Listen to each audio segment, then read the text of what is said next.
The gavel cracked through the courtroom like a rifle shot. Margaret Tolliver, 58 years old, school cook for 31 years, rose slowly to her feet in a good blue dress that hung loose at the shoulders. Her hands were folded, her chin lifted. The judge read the charge in a flat, dry voice.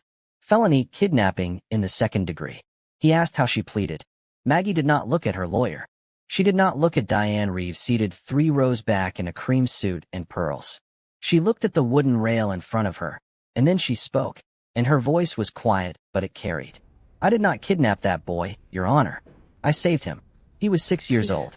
He sat on my school steps in February with no coat. I waited 3 days. I took him to the police. I went back every morning. His parents never came. Not a call. Not a letter. Not once. I did not take him. I fed him. There is a difference, and every mother in this room knows what it is. The courtroom went still. Then the prosecutor rose with a single page in his hand. Your Honor, the state submits a sworn affidavit from the alleged victim himself. From Marcus Reeves. Signed 2 days ago. He states he was taken without his mother's consent and is prepared to testify against the defendant in open court. Every head in the gallery turned to the empty seat beside Theo Tolliver where Marcus should have been. Theo's mouth opened. No sound came out. Maggie's chin trembled for half a second. Her lips parted. One word came out of her, soft as breath. Marcus. Then her eyes rolled back. Her knees gave way beneath her, and she went down onto the courtroom floor in a quiet heap of blue fabric. Theo lunged forward. The bailiff caught him by the chest. Somewhere in the gallery, a woman cried out. Maggie did not move. Welcome to Cross-World Romance Besties. Hit that like button, subscribe to the channel, and drop in the comments where you are watching from tonight. Because the woman you just watched faint on that courtroom floor is innocent, and the son who put her there is not the traitor you think he is. Stay with me.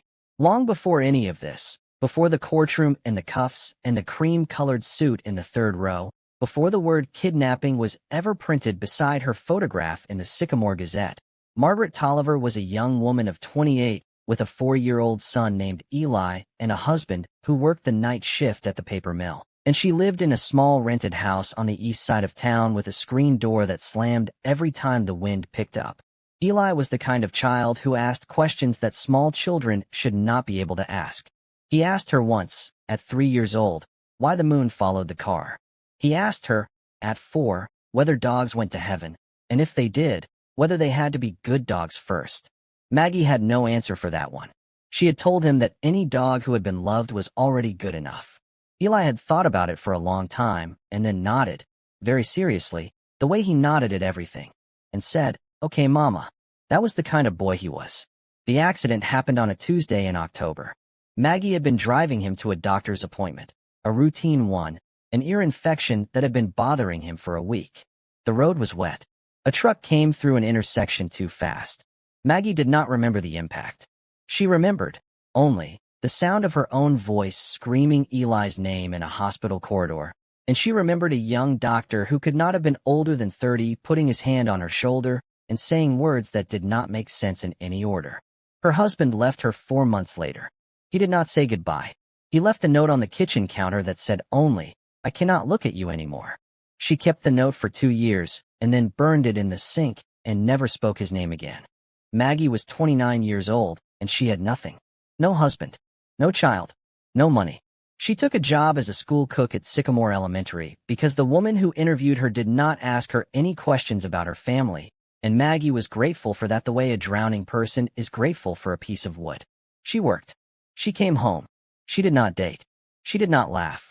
She fed children in a school cafeteria and watched them grow up and graduate and come back years later as parents of their own children, and she did not let any of them too close. Because love had taken everything from her once, and she was not foolish enough to hand it the rest. She lived this way for 3 years. 3 quiet, careful, empty years. Then came the morning of February the 10th, 1999, and a 6-year-old boy in a thin cotton shirt sitting on the steps of Sycamore Elementary with his arms wrapped around his knees and his lunchbox open and empty beside him. Maggie saw him from the staff parking lot at 6:45 in the morning. The school did not open for another 45 minutes. The temperature was 22 degrees. She thought, at first, that he must be waiting for an older sibling.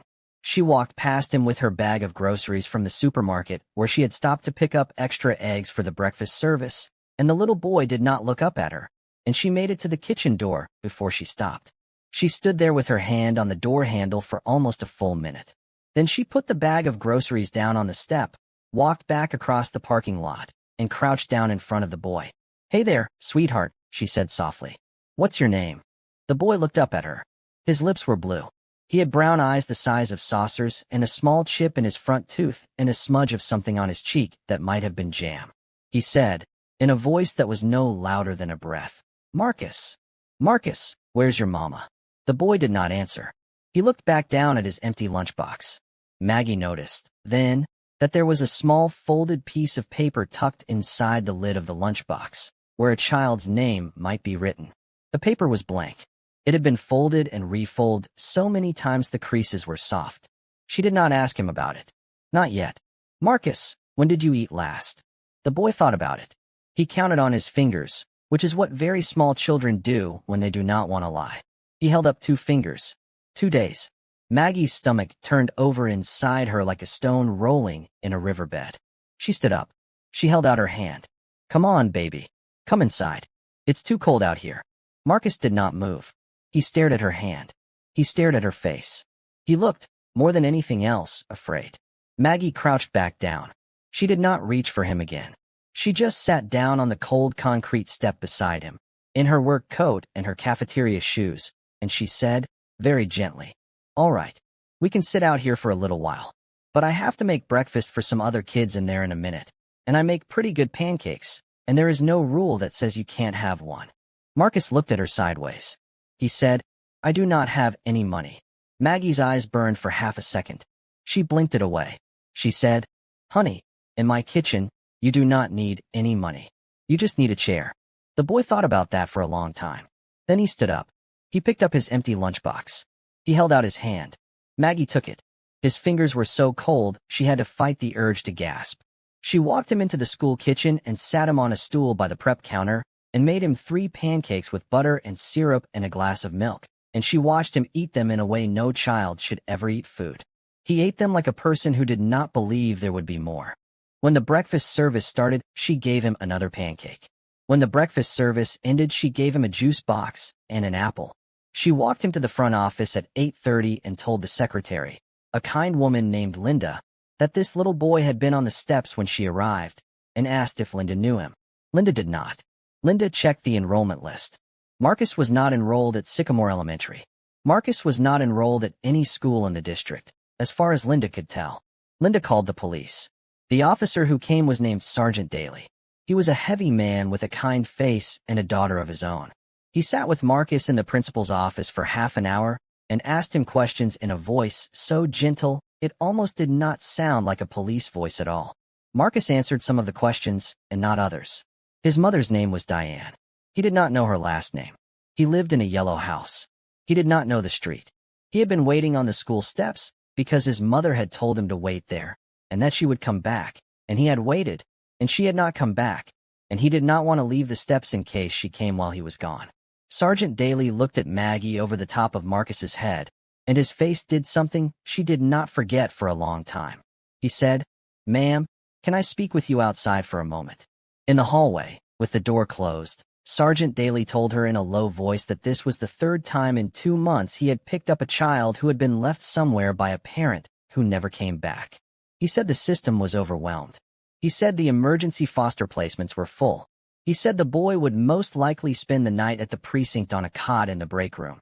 And then in the morning, if no parent came forward, he would be placed in temporary state custody, which, in this county, in this season, with the budget what it was, meant a group home 2 counties over with 30 other children and 3 overworked staff. He said all of this in a voice that was meant to be neutral. It was not neutral. He looked at Maggie and he waited. Maggie looked through the small glass window in the principal's office door. Marcus was sitting in the visitor's chair with his lunchbox in his lap and his feet swinging because they did not reach the floor. He was looking at a poster on the wall about fire safety. He was reading the words to himself silently, one at a time, his lips moving. He looked, Maggie thought, exactly like Eli used to look when Eli was concentrating on something. The same small furrow between the eyebrows. The same way of holding the lower lip between the teeth.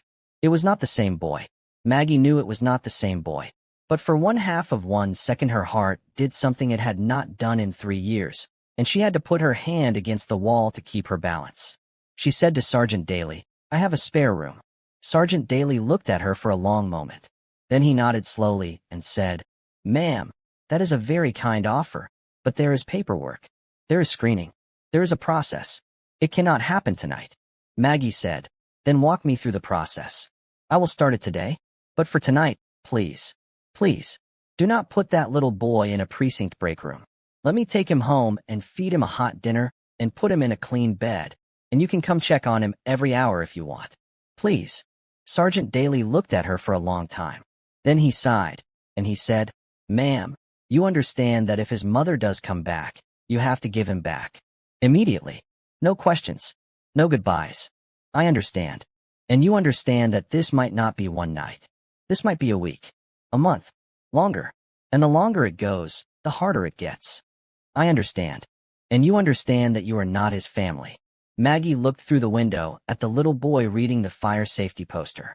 She said quietly, "Sergeant, I have not been anyone's family in 3 years. I think I can manage one night."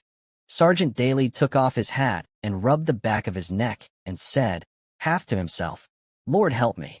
Then he opened the door and walked back into the office, and he crouched down in front of Marcus, and he said, "Marcus, this nice lady here is named Miss Maggie.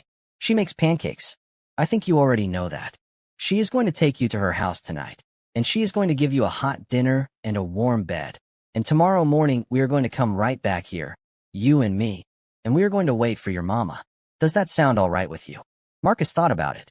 He looked at Maggie. He looked back at Sergeant Daly. He said, "Will my mama know where to find me?" Maggie felt something break in her chest very quietly. She crouched down. She said, "Sweetheart, every morning I am going to bring you right back to these steps. I promise. If your mama comes, she will find you. I promise." Marcus thought about that. Then he nodded, very seriously, the way Eli used to nod, and he held out his hand. That was the first night. Maggie made him spaghetti because she did not know what a 6-year-old liked to eat. He ate 3 plates. She drew him a bath. She did not have any children's shampoo, so she used her own, and the bubbles got in his eyes, and he cried a little, and she said sorry 100 times and wiped his eyes with a soft towel. She put him in one of her old t-shirts because she did not have pajamas his size, and the t-shirt came down past his knees, and Marcus looked at himself in the mirror and laughed for the first time. A small surprised laugh, the laugh of a boy who had forgotten what his own laugh sounded like. Maggie heard that laugh, and she had to leave the bathroom for a minute and stand in the hallway and breathe. She put him to bed in the spare room, the room that had once had a small white crib in it that she had given away 3 years ago. There was a twin mattress on the floor now with a clean set of sheets that smelled like dryer sheets. Marcus climbed under the blankets. Maggie sat on the edge of the mattress. She did not know what bedtime stories he liked. She did not know if he had ever been read a bedtime story. She said, "Do you want me to read you something?" Marcus said, "Will you stay until I fall asleep?" Maggie said, "Yes, baby. I will stay." He fell asleep in 9 minutes. Maggie sat on that floor in the dark for 2 hours and did not move. At some point in the middle of the night, very quietly, she said, out loud, to no one, "Eli. Eli, I am not replacing you. I just have to feed this one. He is very small. He is so small, baby. I just have to feed him." She brought Marcus back to the school steps every morning for 14 days. She sat with him on those steps for an hour every morning before her shift. She drove him past the police station every afternoon, and they checked the front desk to see if anyone had come asking. Nobody came. On the 5th day, Marcus stopped checking the door. On the 7th day, he asked Maggie if he could call her something other than ma'am. On the 10th day, he reached for her hand without thinking about it as they crossed the school parking lot, and Maggie almost stopped breathing. On the 14th day, Sergeant Daly came to her house in the evening with a manila folder and sat at her kitchen table and said, "Maggie, no one is coming. The address Marcus gave us was a yellow house that has been abandoned for 8 months. The mother used a fake name when she enrolled him in the kindergarten program last September. We have nothing. Nobody. He is going to enter the state system tomorrow morning unless someone with a legal claim comes forward." Maggie said, "I want to file for emergency foster placement." Sergeant Daly said. Maggie, you understand what you are saying. Maggie said, Sergeant, I have understood for 14 days. She filed the paperwork the next morning. The system was slow. The system was cruel. The system asked her questions about her dead son that she had to answer in writing on a state form in a county office in front of a woman with reading glasses. She answered every question. She did not cry. She came home that afternoon, and she made Marcus macaroni and cheese, and she sat across from him at her small kitchen table, and she watched him eat, and in the quiet she said, Marcus, would it be all right with you if I was your mama for a little while? Just until we figure things out. Marcus thought about it for a long time. He chewed his macaroni. He swallowed. He said, Are you going to leave? Maggie said, No, baby. I am not going to leave. Marcus thought some more. Then he said, Okay, but you have to be a real mama. Real mamas do not leave. Maggie said, Real mamas do not leave. Marcus nodded. Then he went back to his macaroni. And just like that, in a small kitchen in a small house on Linden Street, with no ceremony and no paperwork and no audience, Margaret Tolliver became a mother for the second time. 2 years passed. Marcus turned 8. Maggie's official foster placement turned into something more permanent in the slow, grinding way that the system sometimes allows, with the help of a sympathetic caseworker named Doris who liked Maggie's pot roast and visited more often than she strictly had to. Marcus learned to read above his grade level. He learned to ride a bike on the sidewalk in front of the house and crashed into a fence twice. He learned that Maggie did not like loud noises in the morning and that she always cried, just a little, whenever she heard a particular old song on the kitchen radio, and that he was not supposed to ask her why. He did not ask.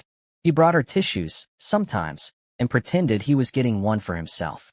Maggie pretended not to notice.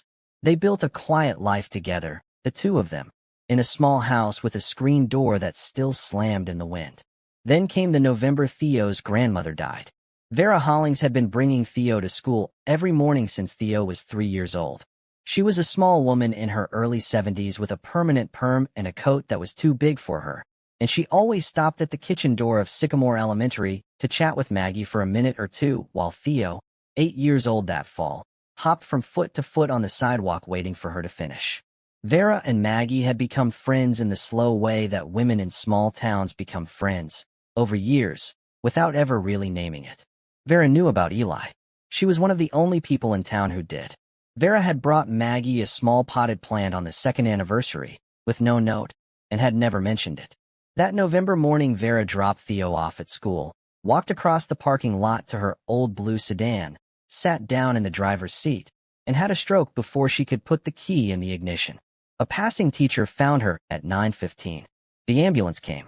By 2 o'clock that afternoon Vera Hollings was gone. The principal came to find Maggie in the kitchen at 2:30. Maggie was rolling out dough for the next morning's biscuits. The principal told her in a low voice what had happened. He told her that Theo was in his office.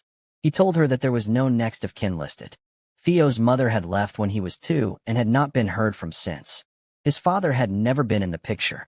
Vera had been raising him alone. There was no one. A social worker was on the way. Maggie wiped her hands on her apron. She walked through the cafeteria and down the long hallway to the principal's office. She opened the door. Theo Hollings, 8 years old, was sitting in a chair that was too big for him, in a green sweater that his grandmother had ironed that morning, with his backpack still on his shoulders, looking at the floor. He did not cry. He did not look up. He looked, more than anything else, like a small person who had decided not to exist for a little while, because existing had just become too hard. Maggie sat down in the chair beside him. She did not touch him. She did not say anything for a long minute. Then she said, very quietly, Theo, sweetheart, I have a son named Marcus. He is your age. He goes to school here too. He does not know yet that the worst day of his life has already happened. So he is still talking and laughing and being annoying about peas at dinner. Theo did not move. Maggie said, Today is the worst day of your life, Theo. I know that. I am so sorry. Theo's lower lip moved. Just a little. He still did not look up. Maggie said, I am going to sit with you here until somebody tells us what is happening next. I am not going anywhere. You do not have to talk. You do not have to be brave. You do not have to do anything at all. I am just going to sit here. All right. Theo nodded, very slightly. He did not look up. After a long time, his small hand, the one closest to her, slid off his lap and over onto the arm of her chair, and his fingers wrapped around the edge of her sleeve. He held on. Maggie did not move her arm. She sat there for 2 hours in the principal's office with an 8-year-old boy holding the cuff of her sleeve, and she did not move, and she did not speak, and at some point, somewhere around 4 in the afternoon, she made a decision in the quiet of her own chest that she did not say out loud to anyone for a very long time. The social worker arrived at 4:15. Her name was Patricia. She was kind but tired. She told Maggie that Theo would be placed in emergency foster care that night, in a group home in the next county, because there was no available family placement on such short notice. Maggie listened to her. Then Maggie said, "Patricia, I am going to ask you a question, and I need you to tell me the honest answer. If I take that boy home tonight, what paperwork do I have to file in the morning?" Patricia looked at her. Patricia looked at Theo, whose hand was still wrapped around Maggie's sleeve. Patricia said, "Maggie, you already have a foster son. The state is not going to give you a second placement easily. You are a single woman on a school cook's salary." Maggie said, "I did not ask you what was easy. I asked you what paperwork." Patricia sighed. She got out a notepad. She started writing. It took 11 months.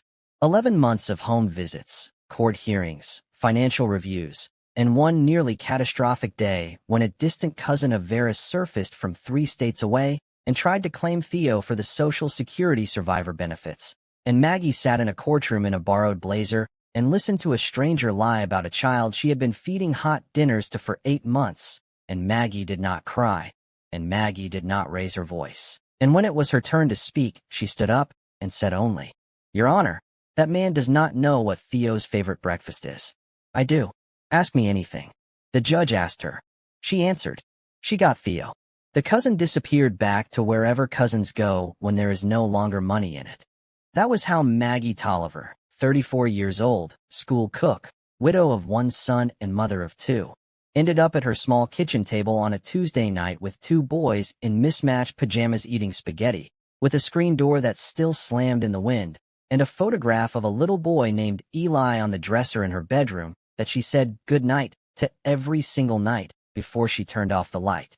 And what she did not know, sitting at that table in 1999, was that 24 years later the woman who had left her boy on a set of cold school steps in February would put on a cream-colored suit and walk back into their lives carrying a smile that had been rehearsed in mirrors and a knife dressed up as a gift. Hit that subscribe button right now if your heart is already breaking, because what comes next is the part where Maggie raises those 2 boys with everything she has, on a salary that should not have been enough, and the world is about to find out exactly what kind of mother she was. Stay with me. The years that followed were not easy years. They were not even, in any honest accounting, comfortable years. They were the years of a single mother on a school cook salary raising 2 boys in a town where rent always went up faster than wages. And they were full of the kind of small, ordinary sacrifices that nobody ever sees because they happen in kitchens and bathrooms and hallway closets at 1 in the morning. But they were also, Maggie would say later, the happiest years of her life. She did not say that out loud very often. She said it sometimes to the photograph of Eli, in the dark, when the boys were asleep. She said it because it was true. When Marcus was 9 and Theo was 7, a school district in a bigger city, an hour and a half away, offered Maggie a head cook position at a brand new elementary school. The salary was almost double what she made at Sycamore. The benefits were better. There was a real pension plan from day one. Maggie drove out for the interview on a Saturday morning. She wore her good blue dress, the same one she would later wear to a courtroom many years in the future, although she did not know that yet. The interview went beautifully. They offered her the job before she left the building.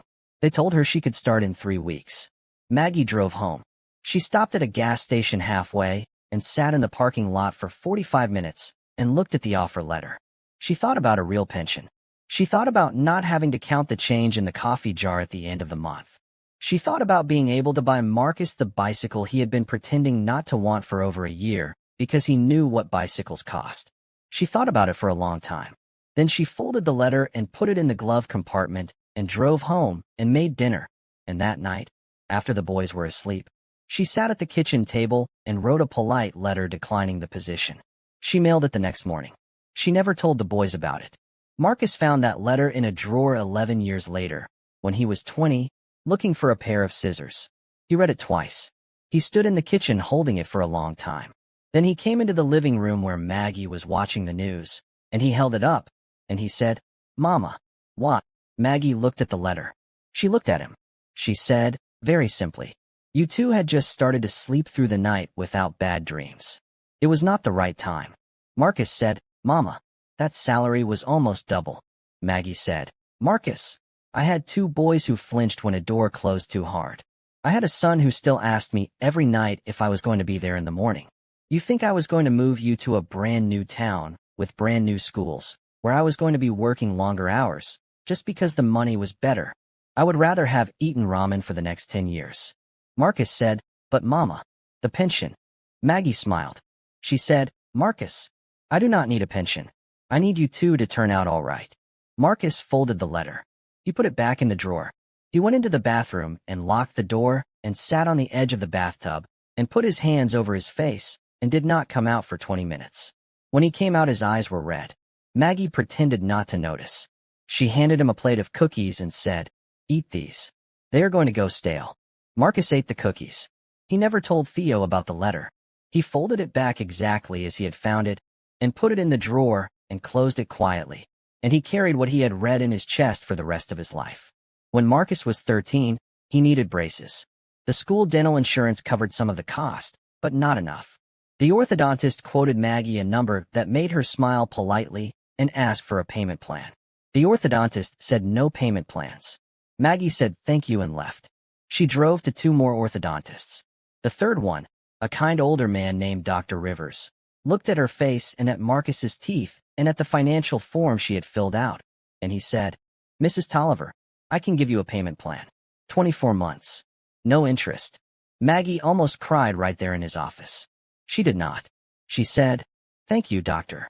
That is very kind." She signed the papers. She walked out with Marcus and a small plastic bag of orthodontic supplies. She paid Dr. Rivers $75 a month for 2 years. She did not buy herself a new coat that winter. The lining of her old brown coat had torn through, and the zipper had broken, and she pinned it shut with a safety pin and wore 3 sweaters underneath. She wore that coat for 4 winters. The boys teased her about it. She teased them back. Marcus said one Saturday morning, watching her pin the coat shut at the door, "Mama, you look like a homeless person." Maggie said, "Marcus Anthony Tolliver, I will give you something to look homeless about." Marcus laughed and ran out the door before she could swat him with a dish towel. Marcus found the orthodontist payment schedule when he was 13 and a half, tucked inside Maggie's Bible on the shelf in the living room. He had been looking for a bookmark. He read the schedule. He saw the number. He saw the dates. He counted the months. He went into the bathroom. He locked the door. He sat on the floor with his back against the bathtub, and he cried for half an hour as quietly as he could so Maggie would not hear him through the wall. When he came out, his eyes were red, and his retainer was in his hand, and he said, "Mama, I do not need the braces. Take them off. I do not want them." Maggie was at the sink, washing dishes. She did not turn around. She said, "Marcus, your teeth are not optional. Go brush them." Marcus said, "Mama, I am serious." Maggie turned around. Her hands were soapy. She looked at him. She looked at his face. She knew. She always knew. She walked across the kitchen and she took his face in her wet, soapy hands, and she said, "Marcus, listen to me. Your teeth are going to be straight. Your life is going to be straight. I do not care what it costs me. Go brush your teeth and put your retainer in. We are not having this conversation." Marcus put his retainer in. He went to bed. He did not bring it up again for 15 years, until his own daughter Clara needed her first dental checkup, and he sat in the waiting room of a pediatric dentist holding her tiny 7-year-old hand, and he understood, for the first time, exactly what it had cost Maggie to wear a pinned coat for 4 winters. When Theo was 10, he had appendicitis. It came on at 3 o'clock in the morning. He woke Maggie up by standing at her bedside with his hand on his stomach and his face white, and saying, "Mama, something is wrong." Maggie was out of bed in 3 seconds. She drove him to Sycamore County Hospital with Marcus in the back seat in his pajamas because there was nobody to leave him with. Theo went straight into emergency surgery. His appendix had nearly ruptured. Maggie sat in the waiting room with Marcus, who was 12 and trying very hard to look calm. She held his hand. The hospital paperwork was complicated. Theo's adoption had been finalized only 10 months earlier, and the insurance paperwork had not fully caught up to the legal change. The hospital wanted a deposit. The deposit was $1,200. Maggie did not have $1,200. She had $400 in checking and $300 in a small emergency envelope she kept in a coffee can in the kitchen. She wrote the hospital a check for $700 and signed every form they put in front of her and told them she would pay the rest in installments. The intake clerk looked at her over the top of her glasses and said, "Ma'am, that is not how this works." Maggie said, "Ma'am, today it is." She stayed in that hospital for 19 hours straight. She did not eat. She drank 1 cup of coffee. She did not change out of her work uniform because she had not had time to grab anything else when they left the house. Marcus fell asleep on 3 different waiting room couches, and she carried him to each one in her arms, even though he was 12 and almost too heavy. A nurse at 3 in the morning offered her a blanket. She said no thank you. The nurse brought it anyway. Maggie put it over Marcus. When Theo woke up from the anesthesia, the first thing he saw was Maggie, asleep sitting upright in the chair beside his bed, in her work uniform, with her hand resting on the edge of his mattress close enough to hold as if he reached for it. He reached for it. She woke up instantly. She said, "Hey, baby. Hey, you did so good. You are all right." Theo said, "Mama, were you here the whole time?" Maggie said, "Where else would I be?" Theo would tell that story at his own wedding rehearsal dinner 20 years later. He would not be able to finish it. Marcus would have to finish it for him. There were funny years, too. There were so many funny years. There was the time Marcus was 12 and got a D on a history essay he had genuinely worked hard on, and Maggie went to parent-teacher night in her good blouse and her church earrings and sat across the desk from Mr. Greer, the history teacher, a thin man with a mustache that did not suit him. Maggie read the essay right there in front of him. She read it twice. Then she looked up and said, "Mr. Greer, this is a C+, possibly a B-. You and I both know that. Fix the grade." Mr. Greer attempted to explain his rubric. Maggie listened with the patience of a saint. When he was done, she said, "I hear you. I disagree. Fix the grade." She stood up. She shook his hand. She left. Marcus's grade was changed to a C+ the following Monday. He never asked Maggie what she had said. He kept that essay in a folder in his closet for the next 20 years. There was the time Theo was 9 and a boy in his class called him an orphan during recess, loudly, in front of everyone. Theo came home that afternoon in a quiet that Maggie recognized the way she recognized the sound of her own kettle. She sat him down at the kitchen table. She got the story out of him in pieces. She made him hot chocolate. She did not say anything that night. The next morning she walked Theo to school herself, which she had not done in over a year. She found the boy's mother at the school gate. She had a conversation with her that was, by all witness accounts, perfectly polite in volume and absolutely devastating in content. Nobody raised their voice. The other mother went pale. The boy apologized to Theo at recess that afternoon, looking like he was not entirely sure why his mother had been so frightened. Theo came home that evening and told Marcus the whole story.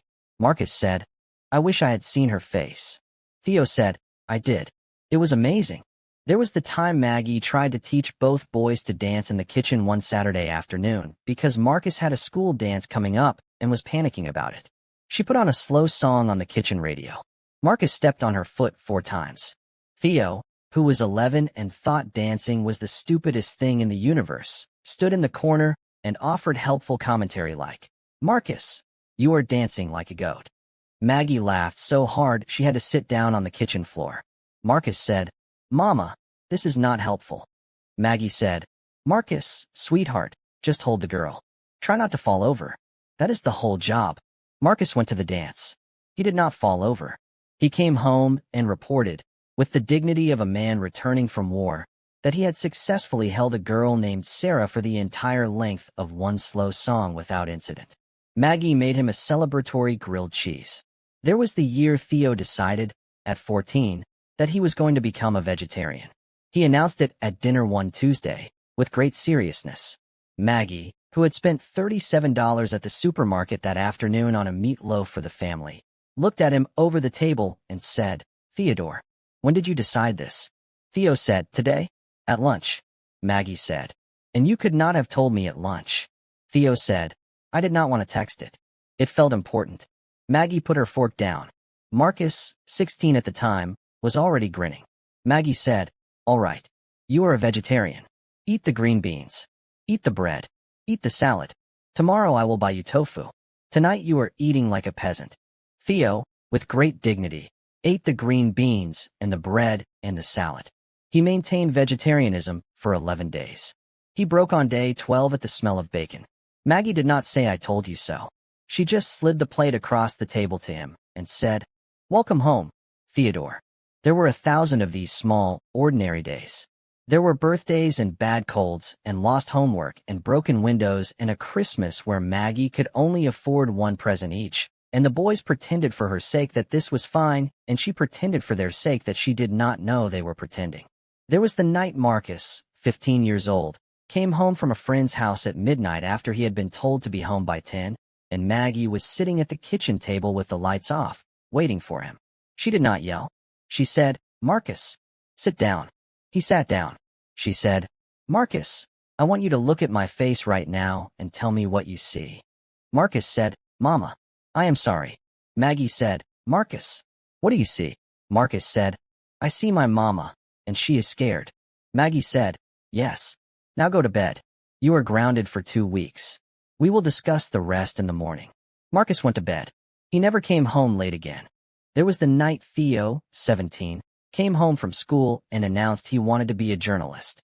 Maggie said, "Theodore, journalists do not make any money." Theo said, "I know, Mama." Maggie said, "Theodore, none. They do not make any money at all." Theo said, "I know, Mama. I want to do it anyway." Maggie looked at him for a long moment. Then she said, "All right then. Be a good one."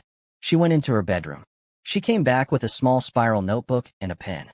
She put them on the table in front of him. She said, "Start practicing." Theo carried that notebook in his back pocket for the next 4 years. He filled it with observations from school hallways and town meetings and the inside of a city bus. And the first article he ever published in the Sycamore Gazette was an opinion piece about the closure of the public library on weekends, and Maggie cut it out and pinned it to the refrigerator and left it there for 2 years. There was the night Marcus, 22 and a senior in college, called Maggie at 11 o'clock and told her he had met a girl. Her name was Elena. He said, "Mama, I am going to marry her." Maggie said, "Marcus, you have known her for 3 weeks." Marcus said, "Mama, I am going to marry her." Maggie said, "Marcus, we will discuss this when you bring her home for Christmas." Marcus brought Elena home for Christmas.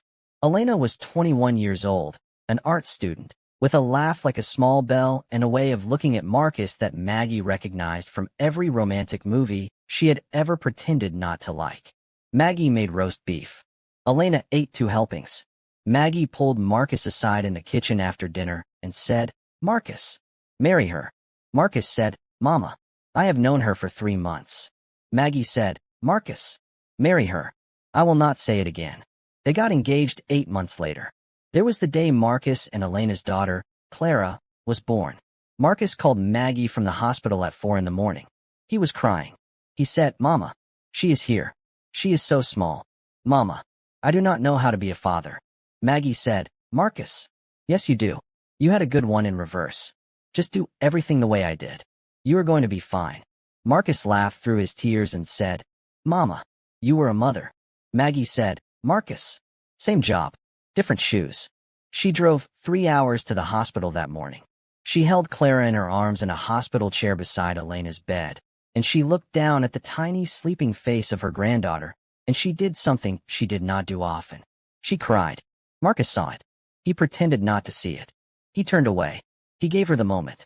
There was Theo's first real reporting job at the Sycamore Gazette, where he started as a junior reporter at 23 and worked his way up to lead local news in just under 5 years. There was the slow, careful way Theo built his career, his name appearing on bylines that kept getting more important, his portfolio getting thicker, his reputation getting better. There was the email he received at 29, on a Wednesday afternoon in October, from the senior editor at the Tribune, the largest metropolitan newspaper in the state, 3 hours away. The email was not long. It said, "Mr. Tolliver, we have been following your work. We would like to discuss a position with you at the Tribune. Are you available next week?" Theo read the email 3 times. He printed it out. He put it in the top drawer of his desk. He did not tell anyone, not even Maggie. He kept it there for almost a year, in his drawer, and he opened it sometimes late at night when he was working alone in the newsroom, and he read it again, and he wondered what kind of man he was, and he closed the drawer, and he went home. That is the world, more or less, that Diane Reeves walked back into on a Tuesday morning in March, in a cream-colored suit and a string of pearls, with a smile that had been rehearsed in mirrors and a knife dressed up as a gift. Hit that like button and drop a comment telling me what you think of Maggie so far, because the woman who is about to walk back into Marcus's life has not seen him in 26 years, and what she is about to do is going to test every single thing Maggie ever taught those two boys about love. Stay with me. Diane Reeves had not thought about her son in 19 years. She had thought about him, of course, in the first 2 or 3 years after she left, in the way that a person thinks about a tooth they have had pulled. There was an absence. There was a phantom ache. Then the ache went away, because Diane Reeves was a woman who did not allow aches to last longer than was useful. She had been 24 years old when she left Marcus on the steps of Sycamore Elementary in February of 1999. She had been a young woman with an addiction problem, an angry boyfriend, no money, and a 6-year-old child she did not know how to love. She had told herself, walking away from those steps, that she was doing him a favor. She had told herself, in the years that followed, that she had done the right thing. She had told herself enough times that she had eventually believed it. She got clean. She moved 3 states away.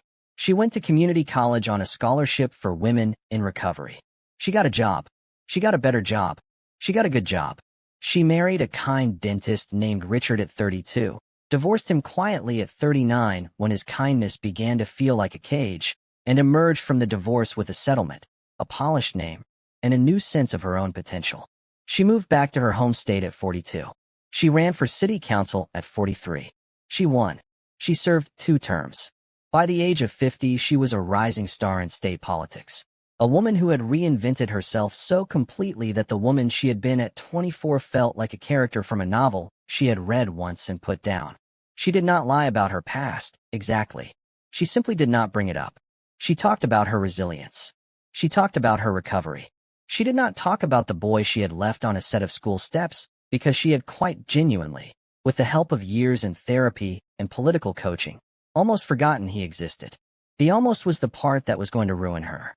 She was 51 years old now, and she was running for state senate, and she was 12 points ahead in the polls, when an opposition researcher named Caleb Burns, working for her primary opponent, found a missing persons report from February of 1999 in a small-town police station database that had only recently been digitized. The report was for a 6-year-old boy named Marcus, last name unclear, mother's name listed as Diane, father unknown. The report had been filed by a woman named Marcus Tolliver. The report had never been resolved. The boy had simply been transferred into the local foster care system and, eventually, into Marcus Tolliver's permanent care. Caleb Burns cross-referenced the dates with Diane Reeves's biographical timeline. He cross-referenced the address Diane had listed on her early voter registration with the address of the abandoned yellow house mentioned in the police report. He sat in his small office in the basement of the opposing campaign's headquarters at 2 in the morning, and he printed everything out, and he put it in a folder, and he wrote, on a sticky note attached to the front, 3 words. She left him. He brought it to his boss the next morning. His boss looked at it for a long time. His boss said, "Caleb, this is a nuclear weapon." Caleb said, "Yes, sir." His boss said, "We cannot use it directly.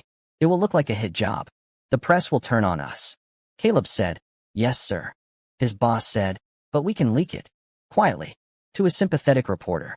Let them do the work for us." Caleb said, "Yes, sir." His boss thought for a long moment.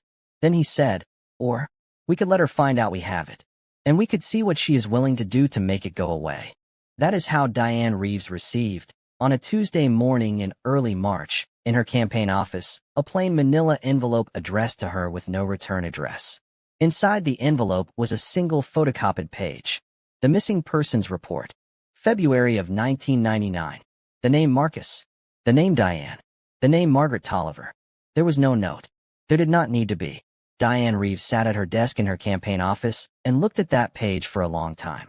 The photograph of her current self, polished, smiling, in a blue blazer, sat on the corner of her desk in a silver frame. Her chief of staff knocked on the open door, and asked if she was all right. She said yes, fine, just reviewing some old paperwork. The chief of staff left. Diane Reeves sat in her office for a long time, and she did something she had not done in 19 years. She thought about her son. She did not think about him with regret. Exactly. Diane Reeves was not a woman who allowed herself the luxury of regret. She thought about him the way a general thinks about a battlefield. She thought about angles. She thought about exposure. She thought about damage control. She thought about the state Senate seat she was 12 points ahead in. She thought about her platform, which was, almost ironically, family values, community investment, and the protection of vulnerable children. She thought about how that platform was going to play if a missing persons report from 1999 ended up in the hands of a journalist. She thought about how it was going to play if her son, alive and well, and living one town over from where she was campaigning, came out and said, "That woman left me. That woman is a liar." Then she thought about how it was going to play if her son, alive and well, and living one town over, came out and said something else entirely. She picked up the phone. She called a lawyer named Bradley Whitcomb, a man in his early 60s in a charcoal suit, who had handled 3 of her previous problems and never once made her feel like she had owed him an explanation. She said, "Bradley, I have a son. Yes, a biological son. I have not seen him in 26 years. He was raised by a woman in Sycamore. I need to find out everything about him. Where he works, who he loves, what he wants, what he is afraid of, and I need to know it by the end of the week." Bradley Whitcomb said, "Diane, may I ask why?" Diane Reeves said, "Bradley, I am going to invite him to a family reunion." 6 days later, on a Tuesday evening in early March, Marcus Tolliver, 32 years old, second-grade teacher at Sycamore Elementary, was walking across the staff parking lot to his car after a long day when a black sedan pulled up alongside him and a man in a charcoal suit rolled down the back window and said, "Mr. Tolliver, may I have a moment of your time?" Marcus stopped. He looked at the car. He looked at the man. He said, "Can I help you?" Bradley Whitcomb said, "My name is Bradley Whitcomb. I am an attorney. I represent a client who has a deep personal interest in your well-being. May I buy you a cup of coffee?" Marcus said, "I have to get home to my daughter." Bradley Whitcomb said, "Mr. Tolliver, I understand. I will be brief. The client I represent is your biological mother. Her name is Diane Reeves. She would like to meet you." Marcus stood very still in the middle of the staff parking lot. The sky was the color of wet slate. A few late teachers walked past him to their own cars and did not look up. He said, after a long moment, "I do not have a biological mother." Bradley Whitcomb said, "Mr. Tolliver, with respect, you do." Marcus said, "She left me on the steps of this school in February of 1999. I was 6 years old. I sat there for 3 days. I am 32 years old now. She does not get to have a biological son anymore. I am sorry you wasted a trip." He turned to walk away. Bradley Whitcomb said, very quietly, "Mr. Tolliver, there is a problem." Marcus stopped. He turned back. Bradley Whitcomb opened a leather folder on the seat beside him. He said, "The woman who raised you, Margaret Tolliver, never legally adopted you. There is no formal record of guardianship. There is, however, a missing persons report from February of 1999 in which Margaret Tolliver is the last documented adult to have taken possession of you. My client, your mother, has been recently made aware of these facts. She has, I should add, been considering a course of action that would not be favorable to Margaret Tolliver. A formal complaint of unlawful custody. A civil suit. Possibly more. She is, however, prepared to make it all go away. Quietly. Permanently. In exchange for a small favor from you." Marcus did not move. He said, "What do you want?"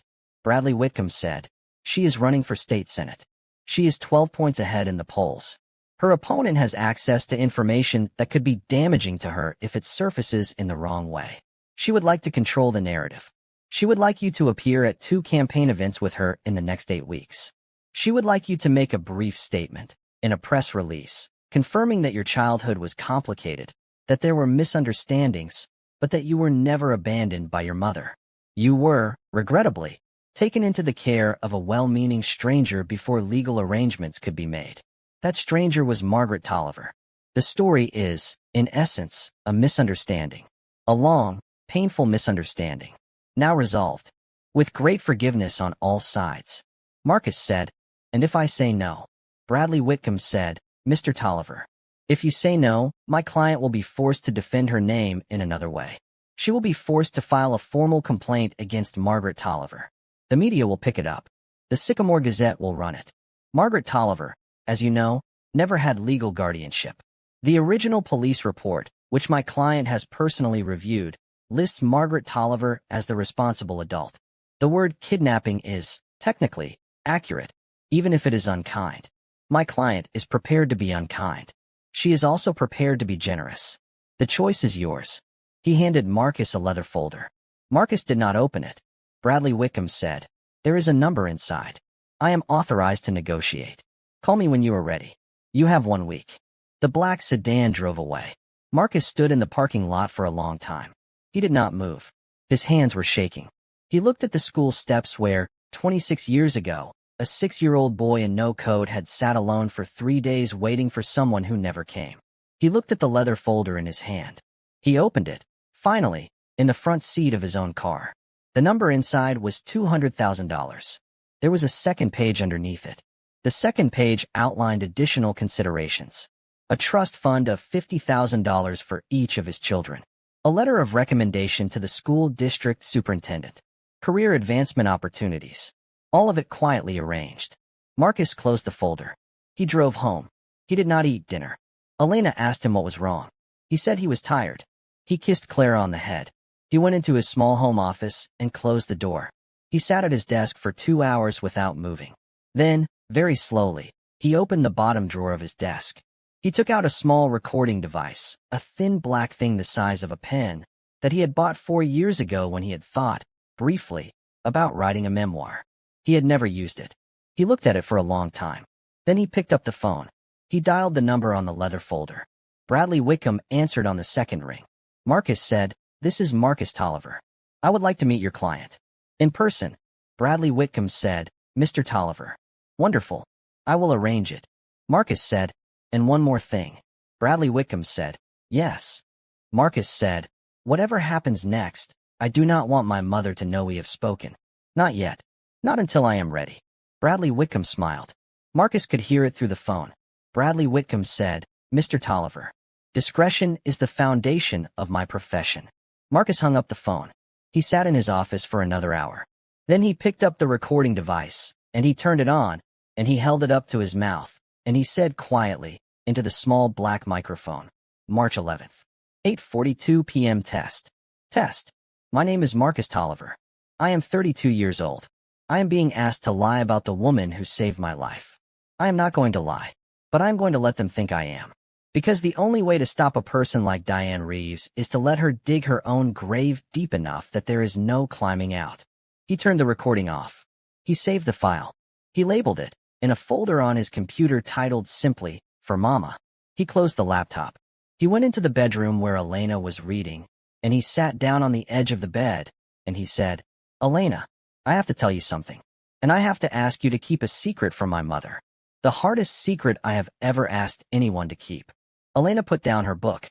Hit that subscribe button right now if your heart is racing, because what Marcus is about to do is going to look like the worst betrayal of all time, and the only person who is going to know the truth, for a very long time, is the woman in that bed beside him, and even she is going to start to wonder by the end. Stay with me. Marcus told Elena everything. Sitting on the edge of the bed with the bedside lamp on and Clara asleep in the next room and the small recording device on the nightstand, he told her about the man in the charcoal suit, and the leather folder, and the number $200,000. He told her about the woman who had left him on a set of cold school steps in February when he was 6 years old and had now, 26 years later, returned to weaponize his existence for a state senate seat. He told her what Bradley Wickham had said. He told her what he had decided to do. He told her that he was going to take the meetings. He was going to take them all. He was going to record every word. He was going to let Diane Reeves and her lawyer build a case so confident, so detailed, so smug, that when the time came it would be impossible to walk back. He was going to give them rope. He was going to let them tie the knot themselves. And in the meantime, he was going to look to the entire world, including his own brother, including his own mother, like a man who had taken the money. Elena did not speak for a long time. She looked at him. She looked at the recording device. She looked at the closed door behind which their 7-year-old daughter was sleeping. Then she said, very quietly, "Marcus, your mother is going to think you betrayed her." Marcus said, "Yes." Elena said, "Theo is going to think you betrayed her." Marcus said, "Yes." Elena said, "The whole town is going to think you betrayed her." Marcus said, "Yes." Elena said, "Marcus, she just had a heart episode last year. The angina. The doctor told her to avoid stress. This is going to break her." Marcus said, "I know." Elena said, "Then why?" Marcus looked at her. He said, "Because if I tell her, she will protect me. She will refuse the deal in my place. She will stand up in front of the whole town and take the bullet rather than let me even pretend to take it. And I have spent 32 years watching that woman take bullets for me. Elena, I am not going to let her take this one. Not this one. This one is mine." Elena stared at him. Then, slowly, she nodded. She put her hand over his hand. She said, "All right. Then we do it together." Marcus said, "Elena, you are pregnant." Elena said, "Marcus, so was your mother once. And she lost everything. And she still got up the next morning and made pancakes for a child who was not hers. I am not made of glass. We do this together." Marcus put his face in his hands. He cried for the first time in 9 years. The first meeting with Diane Reeves was scheduled for the following Saturday at a private residence on the outskirts of the next county over. Bradley Whitcomb sent Marcus the address by encrypted email. Marcus drove there alone in his 10-year-old sedan with the recording device clipped to the inside of his jacket pocket. He was wearing the brown corduroy blazer Maggie had bought him for his college graduation. He had thought about wearing something else and had decided, for reasons he did not want to examine, that he wanted to wear hers. The house was a large white farmhouse with a wraparound porch and a long gravel driveway. There were 3 other cars parked outside. None of them were modest. Marcus walked up the porch steps. Bradley Whitcomb opened the door before he could ring the bell. He smiled. He said, "Mr. Tolliver. So glad you could come." Diane Reeves was sitting in the living room. She was wearing a soft cream sweater and tailored slacks. She had tasteful gold earrings. Her hair was a shade of blonde that did not occur in nature, but was very flattering.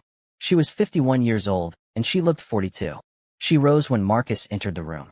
She did not move toward him. She held herself very still, the way a politician holds herself when she does not yet know what kind of camera she is being photographed by. She said, "Marcus, thank you for coming." Marcus did not sit down. He did not take off his coat. He looked at her face. He looked for any feature he might have inherited. He found one. They had the same chin. The recognition went through him like a small electric shock. He swallowed it. He said, "Mrs. Reeves." Diane Reeves said, "Please." "Diane." Marcus said, "Mrs. Reeves." She did not flinch. She gestured to a chair. He sat. She sat across from him. Bradley Whitcomb stood near the window with a folder in his hand. Diane Reeves said, "Marcus, there are many things I would like to say to you. I know that none of them, said today, can undo what was done. I was a different person 26 years ago. I was a sick person. I was an addict. I was alone. I made a choice that I have regretted every day of my life since. I want you to know that." Marcus did not speak. Diane Reeves said, "When I learned, recently, that you were alive and well and living so close, I felt something I have not felt in many years. Hope. Hope that there might still be a chance for some kind of relationship between us. Hope that I might be allowed, in some small way, to be in your life." Marcus said, "Mrs. Reeves, with respect, that is a very rehearsed speech." A small flash of something crossed Diane Reeves's face. She covered it instantly. She smiled. She said, "Marcus, I am a politician. Everything I say is rehearsed. That does not mean it is not true." Marcus thought, that is the first true thing she has said. He did not say it out loud. He said, "Mr. Whitcomb mentioned a request. 2 campaign events. A statement. Let us discuss the statement." Bradley Whitcomb stepped forward smoothly. He had a printed page ready. Marcus took it. He read it. The statement was 3 paragraphs long. It was not crude. It was not, on its face, slanderous. It was carefully designed to be plausible. It said that Marcus had had a difficult childhood. It said that his biological mother had struggled with health issues during his early years. It said that, due to a tragic miscommunication, he had been taken into the care of a well-meaning local woman, Margaret Tolliver, before formal arrangements could be made for his transfer to extended family. It said that Margaret Tolliver had, in good faith, raised him to adulthood. It said that Diane Reeves had, in recent years, made every effort to reconnect with her son. It said that Marcus loved both women. It said that he was grateful to Margaret Tolliver for her years of care. It said that he was reuniting, now, with his mother. It said that the family, at long last, was whole. Marcus read the statement twice. He looked up. He said, "Mrs. Reeves." The phrase "taken into the care of," in this paragraph, implies that I was taken without consent. Diane Reeves said, "Marcus, the phrase is intentionally neutral. It does not accuse Margaret of anything." Marcus said, "It does not exonerate her either." Diane Reeves said, "Marcus, this statement is the kindest version of the truth that exists for both of us. Margaret kept you for 26 years without ever filing for legal adoption. That is not nothing. The legal exposure she has, frankly, is significant. This statement protects her. It frames her as a woman of good intentions. It avoids the word kidnapping. It avoids the word custody. We are giving her a gift, Marcus." Marcus said, "And what do you get in return?" Diane Reeves smiled. She said, "I get my son back. I get to walk into the Senate race as a woman who has been reunited with her child after a long and painful estrangement. I get to be human, Marcus, not the which the press might otherwise paint me as." Marcus said, "And the $200,000. Diane Reeves said, "Is a token, a small expression of gratitude for a son who is choosing to be generous to a mother who does not deserve it." Marcus thought, "Every word out of your mouth is a calculation." He said, "I would like a few days to consider." Diane Reeves said, "Of course." Marcus stood up. He turned to leave. At the door he stopped. He said, without turning around, "Mrs. Reeves, may I ask you one question?" Diane Reeves said, "Anything, Marcus." Marcus said, "Why now?" Diane Reeves said, "I beg your pardon." Marcus said, "Why now? After 26 years. Why this month? Why this election?" There was a small silence. Bradley Whitcomb shifted slightly. Diane Reeves did not lose her smile, but it tightened. She said, "Marcus, the time felt right. I have been working up the courage for years. The campaign has, in a strange way, given me the platform to be brave. I do not expect you to believe me today, but I hope, in time, you will." Marcus nodded slowly. He said, "Thank you, Mrs. Reeves. I will be in touch." He walked out of that house with the recording device still clipped to the inside of his jacket pocket. He drove 3 miles down the road. He pulled into the parking lot of a closed gas station. He parked. He took out the recording device. He played the conversation back. He listened to Diane Reeves say, "I have been working up the courage for years." He listened to Bradley Whitcomb say the legal exposure she has, frankly, is significant. He listened to himself ask why now. He listened to the small silence afterward. Marcus rested his forehead on the steering wheel. He cried, very quietly, for about 3 minutes. Then he sat up. He wiped his face. He took out his phone. He texted Elena 2 words. It worked. That same evening, 3 streets over, Theo Tolliver was sitting at the bar of a small Italian restaurant called Polini's where he had been a regular for almost 6 years. The bartender, a woman named Joan in her late 40s with red glasses and an opinion about everything, slid him a glass of red wine without him asking. Theo said, "Joan, you are an angel."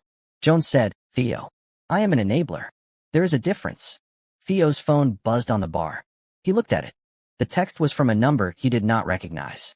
The text said, "Mr. Tolliver, my name is Bradley Whitcomb. I am an attorney. I would very much like to speak with you about a matter of significant personal importance. May I buy you a drink at your earliest convenience?" Theo looked at the text. He looked at his wine. He looked at Joan. He said, "Joan, if a man in a suit walks into this restaurant in the next 10 minutes asking for me, will you do me a favor and tell him I have left?" Joan said, "Theo, what is going on?" Theo said, "Joan, I do not know, but I have a feeling I am about to." A man in a charcoal suit walked into Polini's 8 minutes later.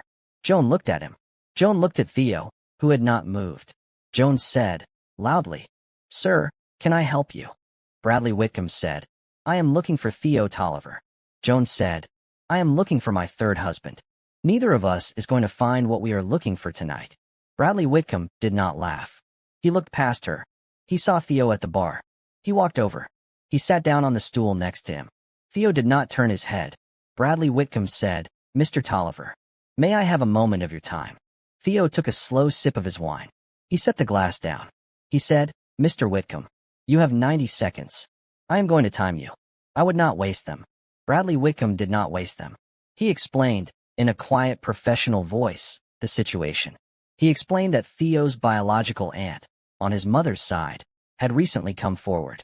He explained that this aunt had been searching for him for many years. He explained that this aunt, regrettably, had concerns about the legal circumstances of Theo's upbringing. He explained that the woman who had raised Theo, Margaret Tolliver, had taken him into her home in 1999 without going through proper channels in the immediate aftermath of his grandmother's death. He explained that this aunt was prepared to be generous. He named a number. He slid a leather folder across the bar. Theo did not look at the folder. He looked at his wine. Joan, at the other end of the bar, was watching out of the corner of her eye and very deliberately polishing the same glass for the third time. Theo said, very quietly, "Mr. Whitcomb, may I tell you something?" Bradley Whitcomb said, "Of course." Theo said, "When I was 8 years old, my grandmother had a stroke in a parking lot. She died that afternoon. I sat in a principal's office for 2 hours that day, and the only person in the entire world who came and sat down beside me, without saying a word, and let me hold the cuff of her sleeve was a woman named Maggie Tolliver. She did not have to do that. She was a school cook. She had her own son. She was 34 years old. She was tired. She sat with me anyway. That night she took me home.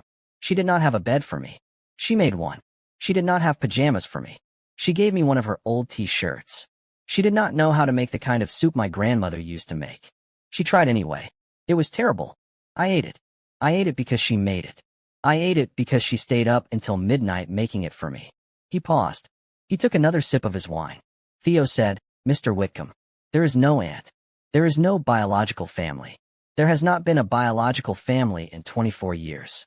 The only mother I have ever had is the woman who tried to make my grandmother's soup.